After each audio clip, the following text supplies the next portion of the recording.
बिस्मिल्लाहिर्रहमानिर्रहीम। वमिनन्नासि मन यक़ूल, व और कुछ बाज यक़ूलु कहते हैं।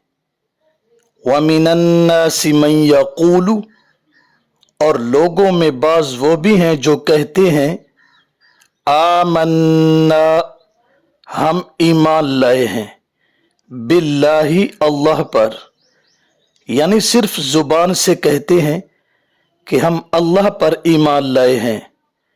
व बिल यौमिल आखिर और यौम आखिरत पर भी, हमारा अल्लाह और आखिरत दोनों पर ईमान है। सवाल होता है कि ईमान वाली सिर्फ दो चीजें तो नहीं हैं, और भी बहुत सारी चीजें हैं, तो उन्होंने दो का जिक्र क्यों किया? जवाब यह है कि दो किनारों को जिक्र किया।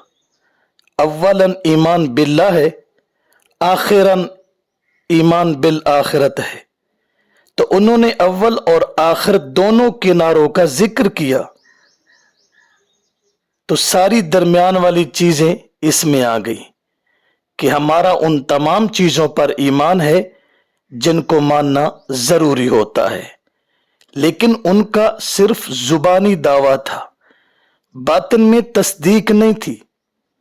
जैसा कि आजकल लोग कलमा पढ़ते हैं, नमाज, रोजा, हज, ज़कात, सदकात वगैरह तमाम नेकियां करते हैं, इसके बावजूद कुफ्र करते हैं, शिरक करते हैं, बिदात में मुब्तला हैं।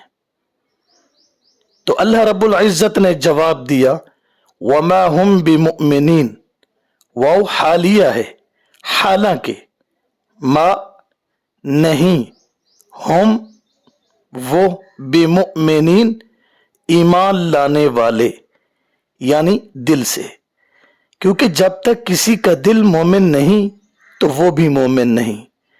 जुबान से कह भी दिया ला इलाह तो क्या हासिल, दिलो निगाह मुसलमान नहीं तो कुछ भी नहीं। इस आयत से मसला समझ आ गया। अगर दावे ईमान के बावजूद आदमी शिर्क, कुफ्र और बिदात में मुब्तला है तो इसे कलमा गो मुनाफिक कहेंगे। तकियाबाज भी मुनाफिकीन की लिस्ट में आ गए, दिल में और जुबान में। और हालांकि ईमान तो तस्दीक कल्बी का नाम है और इस आयत से मुनाफिकीन का जिक्र है, इसलिए दिल से ईमान का ताल्लुक है, सिर्फ जुबानी दावा काफी नहीं होता।